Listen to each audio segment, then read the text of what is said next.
స్వయాన ఎమ్మెల్సీగా, మాజీ పార్లమెంట్ సభ్యురాలుగా, కీలకమైన నాయకురాలుగా,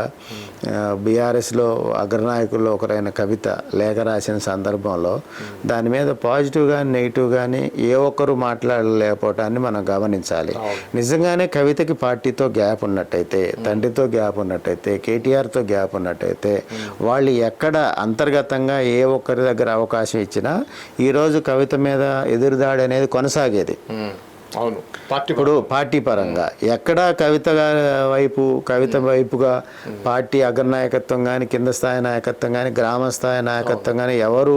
కవితని విమర్శించడం కానీ, లేఖ రాయటం సరికాదని కానీ, ఇంకొక రకమైన ప్రకటనలు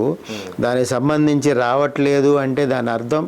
పార్టీలో అగ్రనాయకత్వం అయిన కేసీఆర్ కానీ, కేటీఆర్ కానీ, లేకపోతే సంతోష్ దగ్గర నుంచి కానీ, హరీష్ దగ్గర నుంచి కానీ ఎక్కడి నుంచి కూడా కవితకి నష్టం జరిగే విధంగా వ్యాఖ్యలు, అంతర్గత వ్యాఖ్యలు లేదా ఆఫ్ ద రికార్డు వ్యాఖ్యలు కూడా జరిగిన నేపథ్యం లేదనే భావించాల్సిన అవసరం ఉంది. ఈ పరిస్థితుల్లో బీఆర్ఎస్ వ్యూహం ఏంటి, లేఖ వ్యూహం ఏంటి,